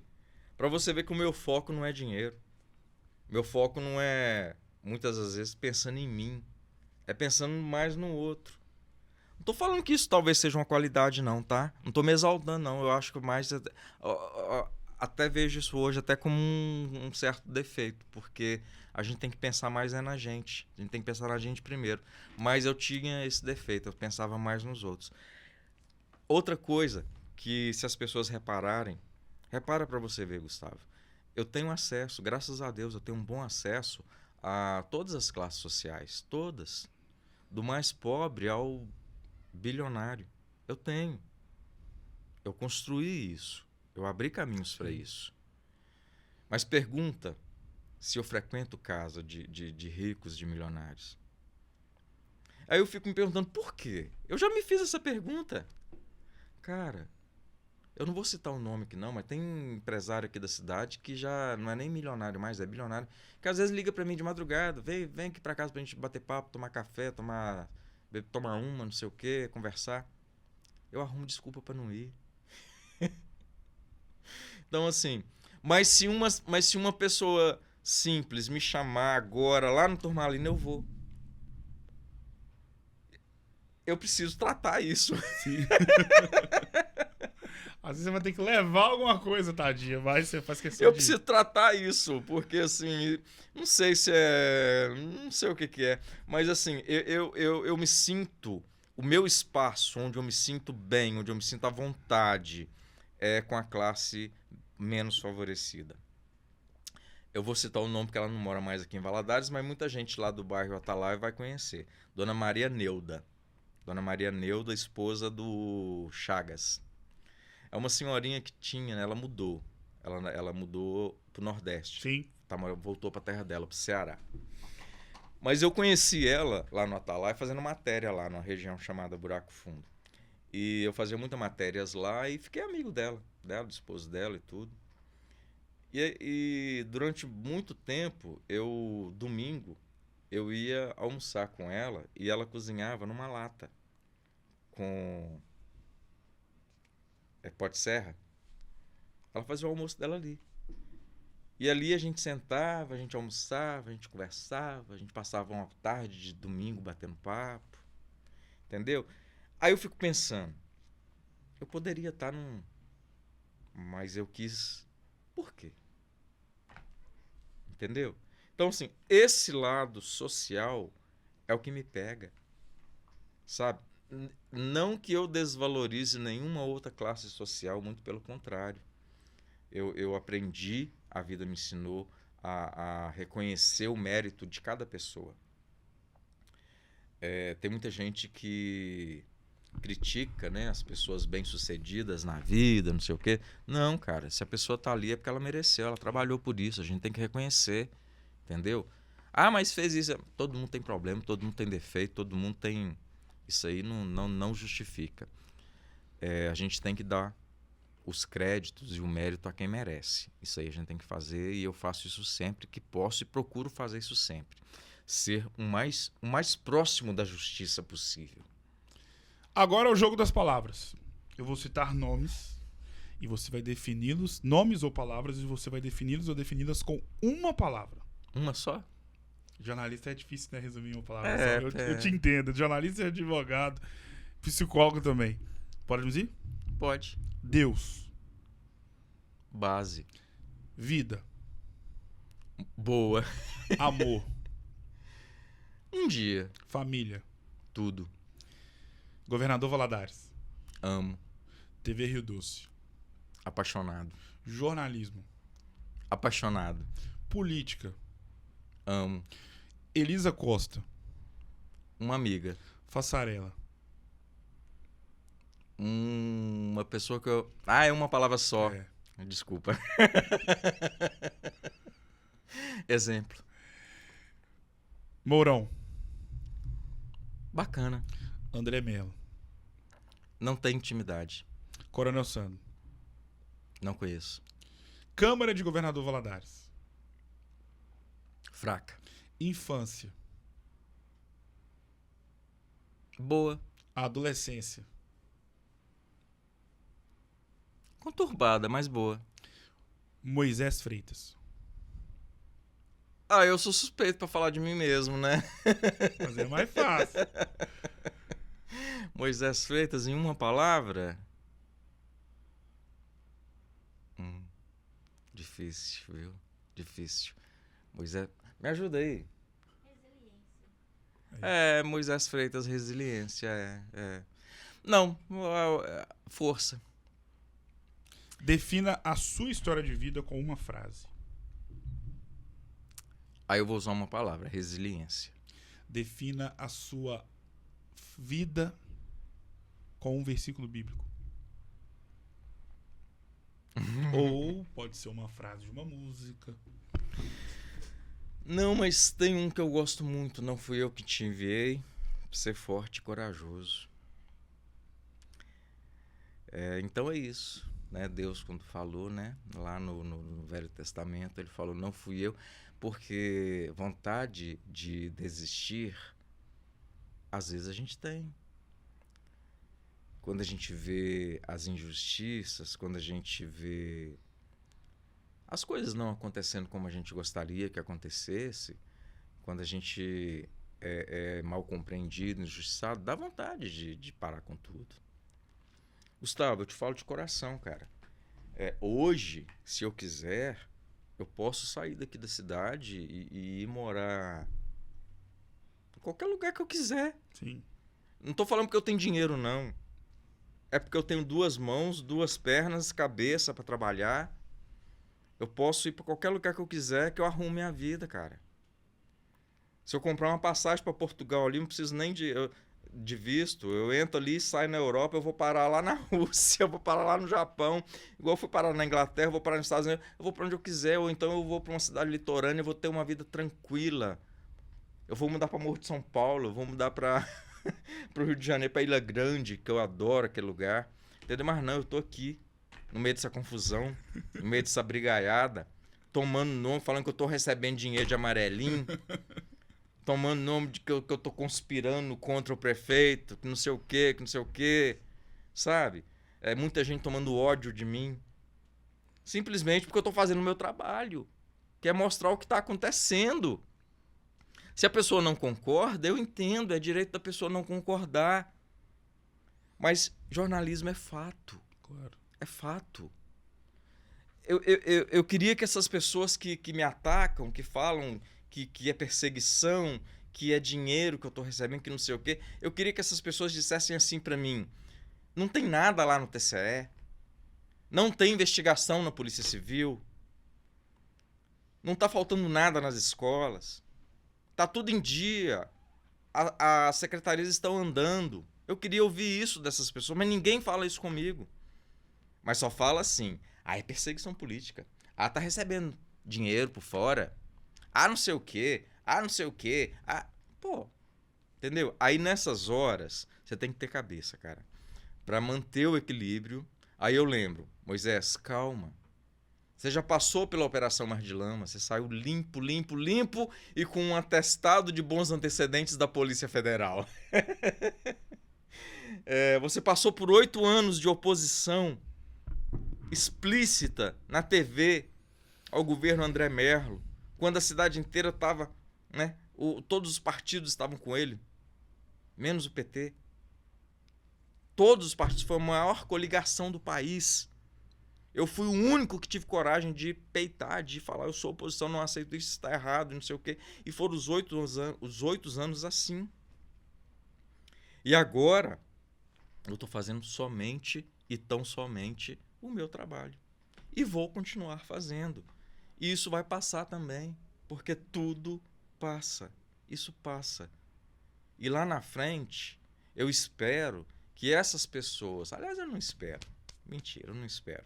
Lá na frente, talvez, muitos que estão tacando pedra, acusando agora, vão olhar e vão falar, pior que estava certo. Como foi na Operação Mar de Lama, como foi há 8 anos atrás. Eu acredito muito no meu tirocínio jornalístico, sabe? Assim, eu não sou perfeito, eu erro pra caramba, assumo meus erros, mas assim, pra coisa errada em administração pública, eu não costumo errar, não. Não estou dizendo, não estou afirmando que tem, porque estamos em um processo de investigação, Sim. tá? Isso é bom lembrar isso. Muito bom lembrar isso. Nós estamos em um processo de investigação. Volto a dizer, eu espero que quem for inocente seja inocentado e quem for culpado seja culpado. Isso e só isso. Com relação... Só falar alguma coisa aqui sobre essa questão da resiliência, né? Muito poucas pessoas sabem também, mas assim, eu tenho algumas limitações que eu já passei e que, cara, eu vejo aí algumas pessoas que estão passando, eu falo, caramba, eu sou forte mesmo. Porque eu já tive, uma das coisas, eu já tive 6 tromboses. Pergunta pra quem teve uma como que é. Nossa Senhora. Eu já tive 6. 5 na perna e 1 nesse braço. E tô aqui. E várias outras coisas, entendeu? Então, assim, quem vê o Moisés ali na televisão, né? Bonitinho, não sei o que e tal, não sabe, né? A vida que a gente tem, não sabe o que a gente passa. Às vezes eu... Fica à vontade.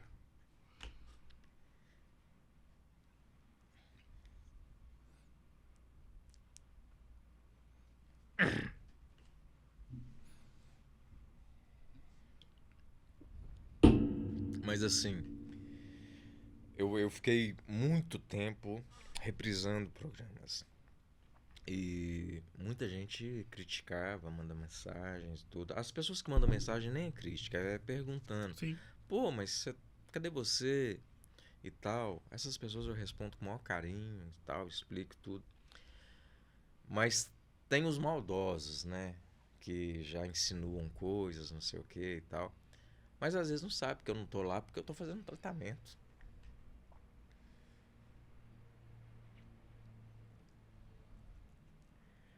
Às vezes não sabe que eu não fui lá porque eu não consigo andar. E várias outras coisas. Não vai botar isso no ar, não. Moisés, muito obrigado mais uma vez por ter aceitado o convite e, acima de tudo, por ter estado aqui de alma e corpo. De corpo e alma, melhor dizendo. E, sem sombra de dúvidas, a sua história é digna de ser, e foi digna de ser marcante e edificante aqui no Histórias e Memórias, que tem esse intuito, né, de imortalizar enredos de pessoas marcantes e edificantes da nossa cidade, como você é. E como eu disse, só para encerrar, que você nunca havia tido uma conversa no tom profissional como você teve hoje. E eu acho que você vai sair daqui com essa sensação. E é só isso que vale a pena pra mim em relação à questão de poder, de alguma forma, fazer com que todas as pessoas que sentam neste lugar, e você hoje é a pessoa de número 1354 em 3 anos de podcast, que possam... 1354. Eu vou anotar esse número e depois eu vou estudar esse número. Boa. E que você possa continuar sendo quem você é eternamente para inúmeras pessoas. Muito obrigado. Eu que agradeço. Mas antes, deixa eu só lembrar uma coisa aqui, Fica à vontade. que eu acho importante falar também. Uma das coisas que me deixa mais feliz é conseguir resolver o problema de alguém. Eu falo o seguinte, eu sei que eu não vou conseguir mudar o mundo, eu não vou conseguir mudar o país, eu não vou conseguir mudar meu estado, talvez eu não consiga mudar minha cidade. Mas se eu conseguir mudar a vida de uma pessoa, já tá bom. Se eu conseguir mudar a vida de um bairro, já é alguma coisa. E eu consegui, cara. Mesmo sem ter mandato, mesmo sem ser vereador, eu conheci uma região muito pobre. Era um dos maiores bolsões de pobreza de Valadares. Eu adotei aquele lugar. E eu fiz várias matérias, mas eu vi que as matérias não estavam dando resultado. Eu fui lá, eu mesmo fiz o projeto. Eu saí medindo as ruas, calculando, tirando foto, registrando tudo. Montei um projeto e saí atrás de recursos, né? Para fazer o calçamento, porque lá não tinha nem calçamento, nem rede de esgoto. O esgoto corria a céu aberto em cima da rua, com crianças, idosos, todo mundo pisando em cima, andava. E não é porque eram desleixados, é porque não tinha outra opção. Sim. Era o único lugar que tinha para passar.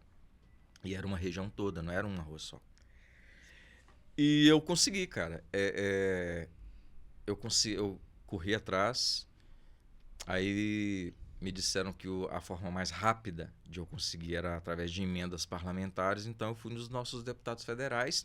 Quero aqui agradecer, tá, ao deputado Hercílio Coelho Diniz, que na época colocou R$300 mil em emenda parlamentar, e ao deputado federal Leonardo Monteiro, que colocou R$900 mil. E aí, quando fez 1.200.000, eu pedi, na época, o Eduardo Lage, que trabalhava junto com o André Merlo, pedi ao Eduardo que alinhasse um encontro meu com o André Merlo. Isso foi no dia... E aí foi marcado esse encontro para o dia 5 de dezembro, um ano antes da eleição, não é 23. isso? Ou foi no ano da eleição, não? De 2023. No dia 5 de dezembro de 2023, eu me sentei na mesa com o André Merlo, Siqueira e tinha mais algumas pessoas lá. Não lembro o nome de todas. E aí eu apresentei o projeto, mostrei o dinheiro que eu havia conseguido levantar em emenda parlamentar e pedi a ele que fizesse as obras, que o dinheiro eu já tinha conseguido. E aí eu tenho até que ser muito justo e grato ao ex-prefeito André Merlo, porque ele virou para mim e falou assim: Moisés, vai entrar o período de chuva, e em chuva não tem como fazer obra, é certo. Pelo menos esse tipo de obra. E assim que passar o período de chuva, eu faço esse serviço lá para você. E se precisar completar, a prefeitura completa. E ele honrou, ele fez. Não deu tempo de terminar. Se você for lá hoje, tem algumas coisas sem terminar. Tem uma rua ainda que falta, tem metade de uma que falta, tem meio fio para fazer. Já conversei com o prefeito Coronel Santos sobre isso. Ele ficou de fazer. Não sei se vai fazer ou não, mas ele ficou de terminar o serviço. Então, assim, um dos meus maiores orgulhos na vida que eu tenho hoje, assim, é isso. Sem ser vereador, sem ter mandato, eu consegui mudar a vida de uma comunidade, de uma região. Foram asfaltadas 9 ruas. Tem noção do que é isso? Muita coisa. De uma coisa que eu tenho a mais absoluta certeza.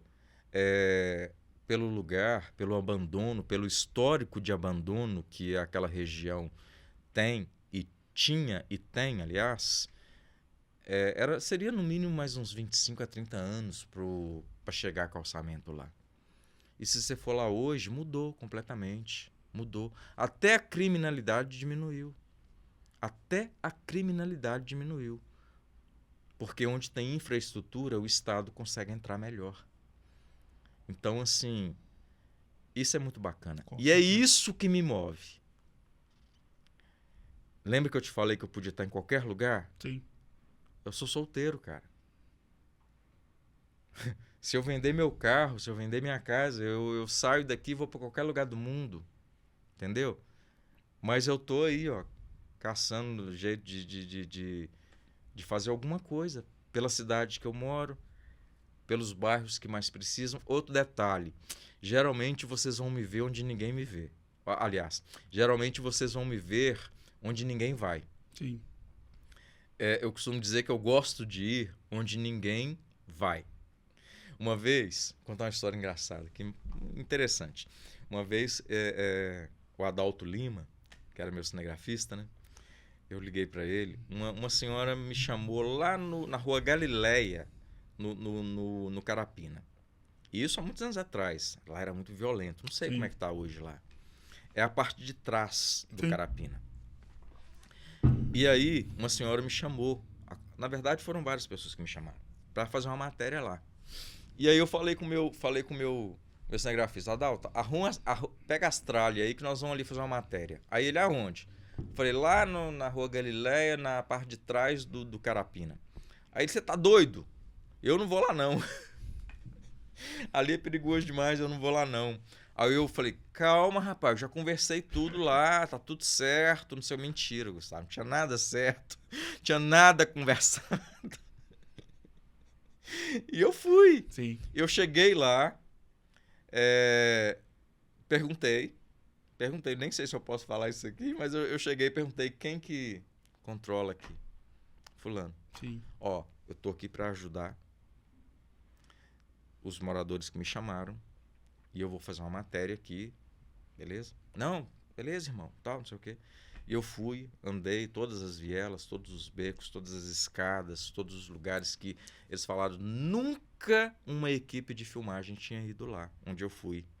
Isso acho que há uns 8 anos atrás. Eu tenho essa matéria guardada. Legal. Isso há uns 8 anos atrás. Nunca uma equipe de TV tinha ido lá. E eu fui. E era engraçado que, assim, para todo lugar que eu olhava, eu estava sendo observado. Você entendeu, né? Sim. Mas isso para mim não era problema e não é. Eu entro em qualquer lugar da cidade, por mais perigoso que seja, eu entro. Eu não sei se é coragem ou se é irresponsabilidade. Pois Mas é isso. Muito obrigado mais uma vez, estamos juntos e as portas estão abertas para você poder voltar mais vezes. Muito obrigado. Gustavo, eu que te agradeço pela oportunidade de falar um pouco. Desculpa, Isso. aí as paradas que eu precisei fazer, mas assim, quando mexe com vida, né, Claro. da gente, família, essas coisas, a gente fica um pouco comovido mesmo, é normal, mas assim, cara, de coração eu te agradeço por essa oportunidade. Parabéns pelo seu Muito trabalho, obrigado. tá? E já quero inclusive indicar uma pessoa para você trazer aqui, que é o José Altino Machado. Já viu? veio aqui várias vezes. Já? Ah, então tá bom. Gente boníssima. Ali tem história demais para contar. Com Você tá certeza. doido. Obrigado mais uma vez. Muito Moisés. obrigado. Tamo junto. O Histórias e Memórias de hoje, pra lá de especial e inesquecível, vai ficando por aqui. Um grande abraço e claro que eu volto em uma próxima oportunidade. Até mais.